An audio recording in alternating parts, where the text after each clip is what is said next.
back to another video. So, I already did a video on the Accord Cross Tour, so why is it here? Well, today I'm making a video on the Toyota Corolla Cross, but it has a very, very, very deep history that I really want to, when I do videos, I like to capture all the glimpses, right? Inspiration from other car brands, cars that were made during the time, and how we got to this point before I talk about the car itself. That's why my videos are so long. So, this is the Honda Cross Tour. If you don't know, I'm just going to summarize my entire video that I made on it. Honda was trying to spite Toyota because the Prius was better than the Insight, so they made this freaky little dung beetle thing. That ended up being the world's first cross tour because it was a crossover. Honda didn't intentionally make it a crossover, thinking that crossovers would sell. Honda just made it a crossover so they could have an excuse for having a split rear window, and that's why it was called the Cross Tour. They accidentally made the first successful crossover. People loved it. It was more spacious than the regular Accord, which is why it was so functional. And it sold great. So, that eventually became the Honda HR-V. Oh, by the way, spoilers. Yeah. So, the Honda HR-V was inspired heavily by the Cross Tour. This was, again, another crossover, and Honda made the HR-V more sporty so that people could, go off-road with it and treat it more like a SUV and less like a crossover, right? So, Toyota, believe it or not, did a crossover before Honda did. That's right. So, there's one Toyota model that you probably see pretty frequently and you think, you know the name of it, but you just can't place it. The Venza. So, in 2008, Toyota introduced the Venza. I brought the facelifted version just because it's prettier to look at. And essentially, it was just this weird little crossover thing. Toyota saw that the crossover SUV round 2 was coming, right? So, if you don't, I'll get into that later, right? So, essentially, this was made in 2008 as Toyota's flagship crossover. This was going to be the car that would show Toyota styling, what they planned for the future, and it was a great model, very reliable. If you want one, totally buy one. I'm going to make a video on this entire car later, just so many video ideas. But yeah, it was truly, truly amazing, people really loved it.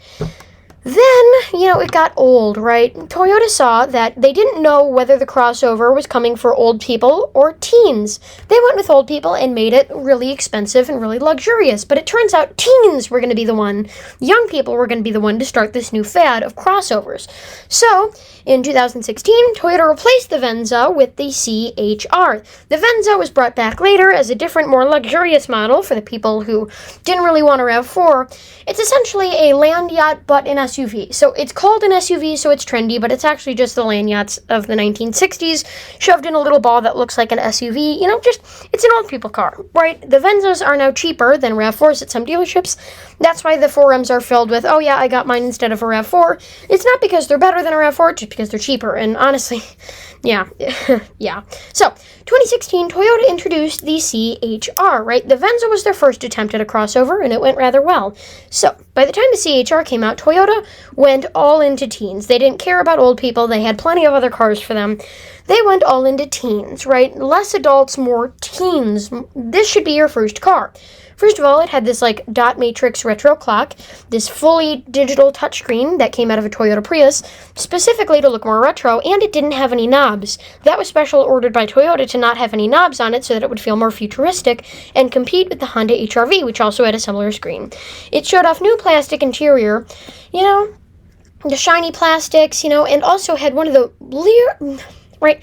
The interior looks fine, but the more you look at it, the less sense it makes. This is wider than it is over here, but this doesn't line up with that, and this is completely shoved over. Very weird car, but actually it was a pretty good car. It was very reliable, shared a lot of the parts with the Corolla, and even the platform, and had nice leather seats. It was essentially a luxurious yet cheap crossover. That's entirely what the CHR was, and it was extremely very radical, This wasn't meant to be the new RAV4, this wasn't meant to be an SUV, it was specifically a crossover, which is why it has this weird little butt, right? So, Toyota ended up keeping that until 2022, right? Because, it was a good model, it kept selling. But in 2022, Honda came out with a new HR-V, or their plans for one, right? Toyota made it look a little bit mature. They got rid of the dot matrix clock, gave it their new screen, and Apple Android Car Auto, all that crap, all that jazz. They updated the screen to have knobs and look more like a regular Toyota, just so that the CHR could live its last life as a happy one, right? And it got some few major updates over there, few minor updates, not major. It essentially looked like the exact same car. They just shifted the way it looked slightly. You know, it used to look more like this, where it had like the fold-in pocket thing. Then they changed that fold-in pocket thing to this design later. Overall, it was a very good car, and believe it or not, the CHR is still being sold in Australia today. I mean, it's an amazing car. It's little, it's yellow. Overall, it's just a good car, you know? Here's the new CHR. So they're selling this worldwide in different markets. So why would Toyota keep selling the CHR in different markets and discontinue it in the US? Was it because it wasn't selling?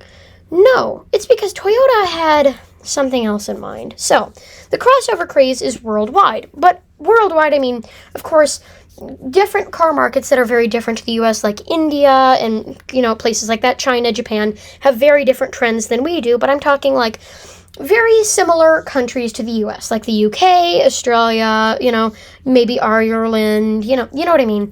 Countries that are very similar, English countries usually. It wasn't because this wasn't selling, but Toyota had something special planned for the US. By the way, Australia did also get a Yaris Cross and a Corolla Cross. Very fun over there. So, that's why I'm moving there, because it's great. So, essentially, the Toyota CHR is a interesting car. It has this very unique shape to it. Again, classic crossover. They gave it some very fun colors to attract young buyers. And just like Toyota, the Venza, the original CHR, was so restrained because, as you know, Toyota was afraid to take risks. Toyota was making money at the wazoo, and they didn't want to discontinue that trend. And adding a new model to the lineup that was unfamiliar would be confusing. So the Venza was kind of separated from all other models and just seen as another Toyota SUV, right? Toyota didn't share its intentions for the Venza at all. Imagine this. The Venza was the catalyst, right? The thing that would bring the idea to consumers, like, this is what you want. The longer, more classic crossover shape shared a lot with the Honda Cross Tour, the original. I mean, look at the shape of this. Look at the shape of that. Very, very similar cars, right? So this was Toyota's answer to the Cross Tour. It actually came out before the Cross Tour, which is quite interesting, actually. And then, right, Toyota wanted to update the CHR. The U.S. the U.S. crossover market was just starting to fire up, right? Before with the, HRV and the CHR, both of which have H's in their names for some weird reason and sound completely similar. HRV, CHR, there's only one letter difference in both of them. That's how you know that, Toyota and Honda may not be official partners, but they do work and play off of each other a lot. So, this was the first crossover battle, right? And no one really won because crossovers weren't that big. But Honda and Toyota both knew ever since 2008 that crossovers were going to be the next SUV craze. And they were just waiting for what I like to call the hybrid wars to go over, right? So, Toyota was independently developing the Prius and Honda was individually developing the Prius and Honda was individually developing the Insight. Yada, yada, yada, the Prius beat the Insight, yada, yada, yada. Honda ended up using the Honda Civic Hybrid to fight the Prius rather than using the Insight. Honda brought back the Insight in a bold move in 2010. It got laughed off the stage by the new 2009 Prius, which Toyota had already planned, yada, yada, yada. Essentially, the Cross Tour was a response to that, saying, Toyota, go to heck, you absolutely defeated our car and we're kind of mad, right? But they accidentally started the crossover wars. And Honda and Toyota both knew that hybrids had been around for a good 10 years. One of the longest trends in car history. Modern car history, that is. In the 1960s, trends would last forever just because new technology wasn't coming out. Every change was just stylistic just because touchscreens weren't out, The coolest thing they had back then was a skipping, what is that? Vinyl record player, which was stupid by Chrysler. Anyway, so, again, I feel like there are a lot of older car channels on YouTube. I want to be like the modern car channels. A lot of the comments I get are about, the Honda Civics, because these are the cars that people actually drive, which is why I like making videos about them. And, you allow me to do this. I know I don't make any money at all off of this, but I enjoy sharing some of my knowledge. That's pretty common, but, I feel like it's easily digestible. Back to the video. So, essentially, Toyota wanted to replace the CHR with something that would be the new RAV4. Something that would be cheap, light, and reliable, but wouldn't carry the full back of the Toyota name on its back, right? The RAV4 carried Toyota's legacy, right? It couldn't be weird and wacky. The Venza carried Toyota's legacy. The CHR didn't. The CHR was like its rogue little Corolla, right? That's essentially what it was. A Corolla hatchback that took over from the Matrix and took over from the Venza. So, Toyota wanted to replace the CHR. The CHR sales were dwindling just because the name CHR wasn't really familiar. I mean, Toyota was, but was that enough to sell an entire car to someone just because they know the make? So, Toyota wanted to replace the CHR. They wanted something with more room, they wanted something that resembled the early SUVs to sell as a crossover, and they wanted something durable. And they needed a name that people were familiar with. So, the Corolla Cross. Exactly how did we get there? Well, Toyota updated the Corolla in 2020, but before 2020, in 2019, believe it or not, this generation of Toyota Corolla hatchback came out. Now, you may be wondering, well, this has the new generation interior, right? So the older 2019 Toyota Corolla was the previous generation. Did the Corolla hatchback come out before the actual Corolla? Yes, indeed. This actually showed off the Corolla's design months before it came out. So, why would Toyota rush so much to put this out before its generation, the new Corolla, was even out? Because the Corolla hatchback was selling surprisingly well, or the Corolla IM. It was originally made by Scion as a last-ditch attempt to get the younger buyers to buy it. When younger buyers said, no thanks, I'll just buy Toyota and Honda, Toyota officially killed it off, but brought the IM to Toyota's lineup, where it continued to flourish and sell beautifully. So, when buyers finally started complaining to Toyota, hey, this is getting old, the Corolla's getting old, we need a refresh, Toyota refreshed the Corolla hatchback first because they knew that that's what buyers really cared about. And then did the Corolla somewhat later, right? So, they ended up using the Corolla name, the Toyota Corolla Cross, for crossover. They gave it a luxury, nice interior, and that's where we are today. There's currently a Toyota Corolla Cross Hybrid, but Toyota introduced this in 2020 and killed off the CHR in 2022. So why would these overlap? Because the CHR was like a rubber gasket. Its job was just not to burst, and the only reason why the CHR was sold for so long, by the way, Toyota's getting a new screen, I really think it's stupid, I'll talk about that in a separate video, but the only reason why the CHR stayed until 2020 instead of being killed off in 2019, before the Corolla Cross came out, was just to sort of pass the torch, get buyers that would buy the CHR to the Cross. Now, I may not like this current crossover trend just because I feel like cars like the Nissan, what's it called again? God, it's so awful, I try to forget it. The Nissan Kicks and the Hyundai Venue, those are just Versas and whatever the heck Hyundai makes, just converted to SUVs.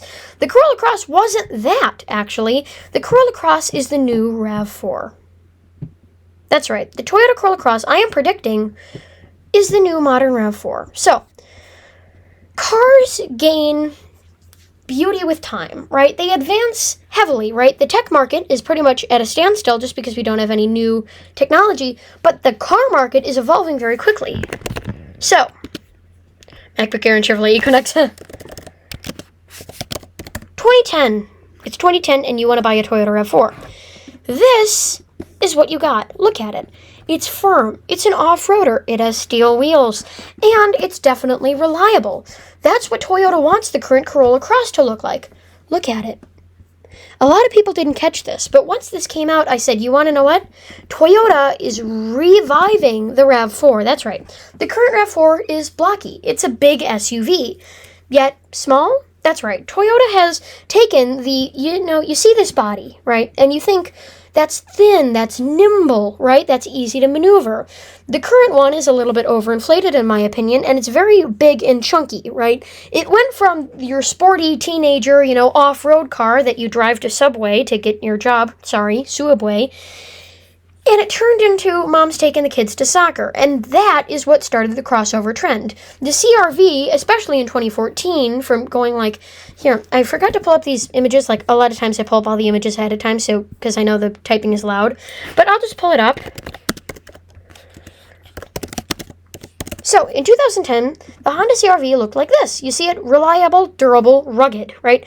This is what it was designed to look like. It was mom can still take her kids to school, but this was mainly, your teenager buys it used, really loves it, they buy the base model, and it's rugged enough to get them to go wherever they need to go, but not reliable enough to last them a whole lifetime. That's usually all Hondas. Well, not all of them. I like Hondas, they're not bad. But this, in 2014, when they updated it, look at that. It's overinflated. It's bigger now, right? It's less of a nimble, fun to drive your teen's SUV and more moms picking up her kids from school. And that's intentional because the buyers of the RAV4 and CRV got old. They had families. And Toyota and Honda wanted to keep those buyers. So they evolved.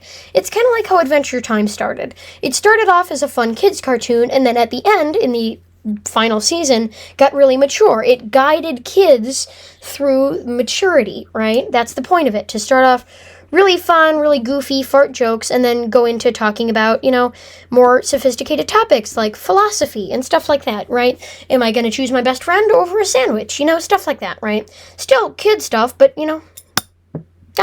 that's kind of what happened here, right? So originally, both of these were created, if you look at the 1990s RAV4s, as fun, teen, sporty off-road cars, and as their buyers got older, they wanted something bigger. They wanted something to take their kids to school. They don't have time for off-roading. They have bills to pay. They got miles to beat. Ain't nothing in this world for free. Okay, I'm going to get demonetized. I really don't know the lyrics. Anyway, so the Toyota RAV4 and Honda CRV, as you can see, they both adapted with their buyers, right? And they both got big, right? The RAV4 got bigger, the CHR got bigger. So, Toyota and Honda wanted to know how would they suck in buyers, right? Would they do it through lighter cars like the Civic, or heavier cars, right? Like something like a Corolla hatchback. Or what's going to happen? Now they have their answer. They're going to pull the same trick off again, right? They're going to reintroduce the first generation of SUVs and then have them get bigger. That's right. The Corolla Cross isn't here just because Toyota thought, that crossover would be cool, we'll create that. It's because they're trying to create the same effect the original RAV4 had. They're trying to create that, hey, right, I'm sporty, I'm a teen, I need a $22,000 SUV. Wow, Toyota has a Corolla Cross. Wow, I have kids now, I need a Toyota. Oh, look, the Corolla Cross. That'll be perfect. I remember that from when I was a kid. That's the entire point of this, is to bring back the small SUV that will evolve with people. And I'm sure there are going to be many more catalysts with this, right? Both car companies, Honda with the HR-V and Toyota with the CHR, were trying to capture younger buyers to then funnel them into the rest of their lineup.